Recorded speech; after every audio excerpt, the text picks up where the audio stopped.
Plus une influence est bonne, plus elle est forte. Je vous laisse quelques secondes. Plus une influence est bonne, plus elle est forte.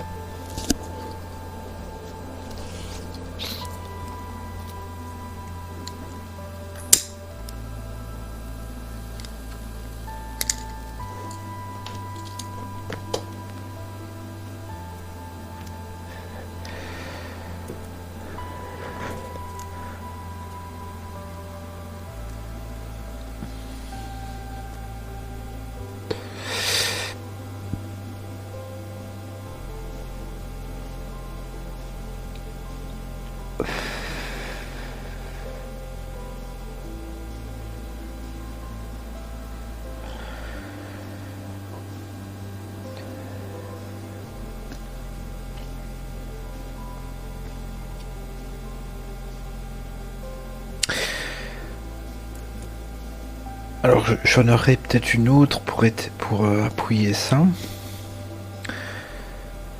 qui est celui qui se sent bien et fait du bien aux autres est le plus attirant des hommes.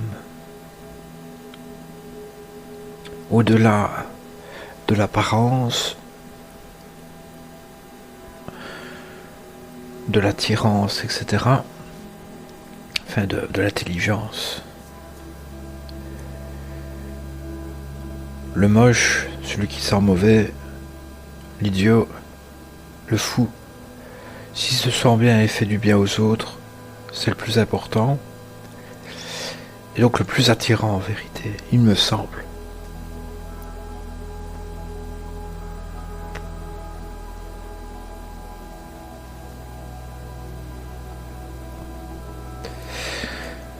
En étant tous à la recherche du bien-être, je pense. On va aller là où on se sent le mieux.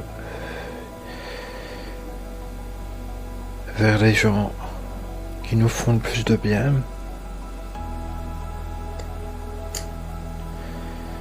Des fois on ne choisit pas non plus tout le temps qui on voit ou qui on fréquente, mais quand on peut, plus une influence est bonne, plus elle est forte. Alors j'aime bien prendre l'image, j'essaie de trouver une bonne image pour représenter ça. Finalement le soleil est très bon. Il n'y a pas plus fort que le soleil dans les astres de l'espace. Il n'y a pas plus fort. C'est celui qui dégage le plus d'énergie, quoi. Lumière, chaleur, force. On est tous dépendants de lui. Et du coup, quelque part, il est source de vie et est très bénéfique. Maintenant, faut pas trop s'en rapprocher. Mais tout gravite autour de lui. Et on en est tous dépendants.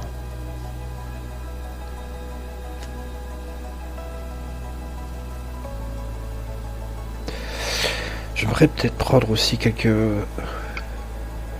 cas de figure concrètes chez les hommes. Quelques cas de figure concrets. Des personnages historiques tels que Gandhi, Bouddha, Jésus, etc. Martin Luther King, John Fitzgerald Kennedy, Abraham Lincoln, des personnes qui ont eu un très bon impact, très bon impact sur leur environnement et qui, à noter que les personnes que je vous ai citées, à part Bouddha qui a vécu et qui est mort naturellement, les autres se sont fait assassiner à cause justement de cet impact trop important et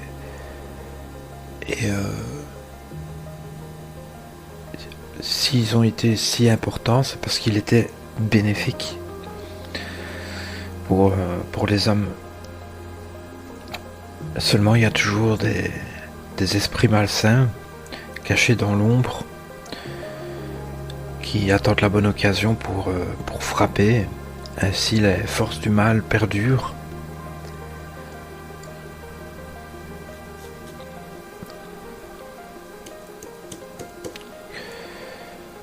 Et ce qui les rendait si influents, si impactants, ces gens-là, ce n'est pas forcément de par leur volonté, bien que ils ont tous eu, je pense, une volonté de changement, de changer les choses. Il y avait sûrement, je pense, ils avaient tous, je pense, cette volonté de changement.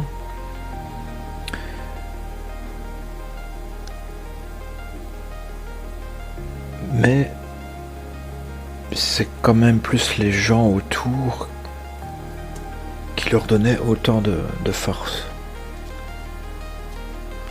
Les gens qui suivaient. Et malgré leur mort,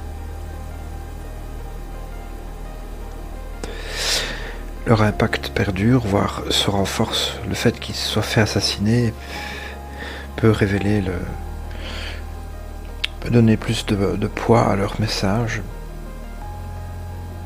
Parce que les gens se disent, si on l'a assassiné, c'est que ça devait être important ce qu'il disait. Et donc le message perdure. Nous perdons, mais la vérité gagne.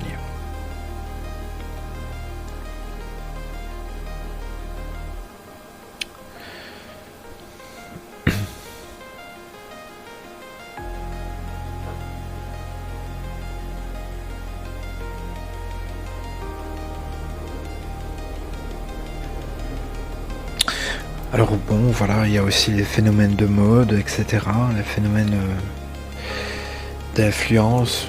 Ici maintenant, il y a un nouveau terme, des nouvelles fonctions, entre guillemets, que on donne le titre à des personnes comme influenceurs sur les médias, tels que YouTube, TikTok, etc. Grâce en bonne partie à leur charisme, à leur bien-être, au bien-être qu'ils dégagent, et parce que c'est agréable de les regarder, leurs vidéos sont bien réalisées, etc. Personne qui a une bonne maîtrise, une bonne confiance en soi, un bien-être personnel, ça se ressent, et alors on les suit de plus en plus sur les médias. Et alors ces gens-là peuvent être phénomènes de mode.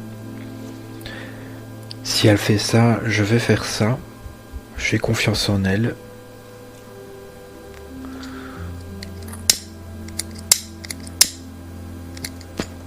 Les gens attirent les gens.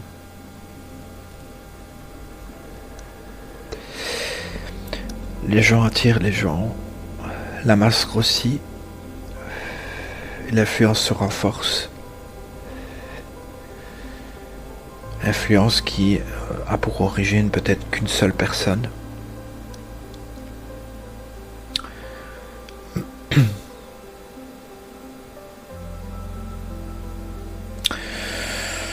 Enfin, c'est assez simple. Vous l'aurez compris, je pense. Et alors oui, on a tendance, une autre citation qui serait « La sagesse est contagieuse », la bêtise aussi, dans le sens où il y a des principes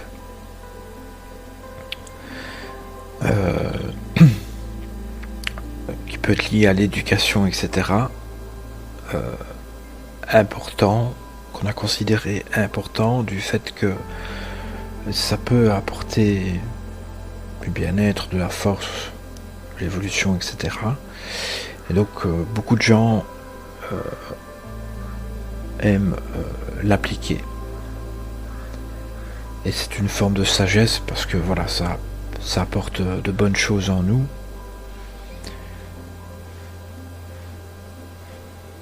Ainsi, par exemple, les écrits de la Bible sont inspirants pour beaucoup. On aime bien dire que c'est la parole de Dieu, tellement les propos peuvent être puissants, au fait. Et les personnes qui l'ont prononcé aussi, qui ont prononcé tous les toutes les citations bibliques, parce qu'on sent que ça a une haute valeur morale. Et voyant que les gens qui les appliquent sont des gens relativement bien, vertueux, eh bien on a tendance à suivre ces fameuses instructions, cette fameuse sagesse.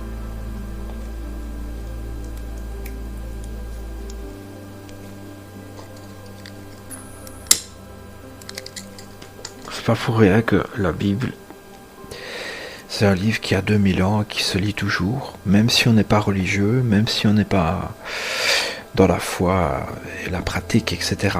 On ne peut contester, au fait, on ne peut pas vraiment désapprouver la valeur morale des écrits. Le fait que ça puisse nous porter à être de meilleurs hommes, entre guillemets.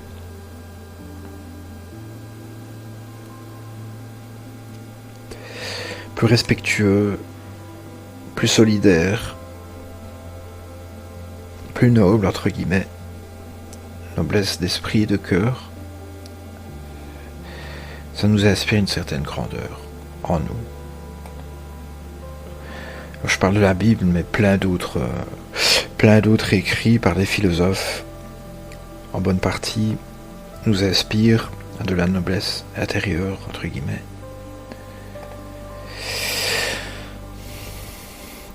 Voilà, je pense que c'est tout. Merci de me suivre et à demain ou à bientôt pour une nouvelle lecture.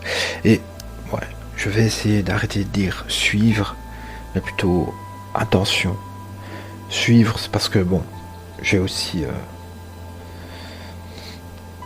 suis aussi intéressé à tout ce qui était création de vidéos et faire en sorte que votre chaîne marche, etc. Alors j'ai pris l'habitude de dire suivre, mais je n'aime pas trop. J'essaierai dorénavant de revenir sur le propos attention. Merci pour votre attention et à demain ou à bientôt pour une nouvelle lecture.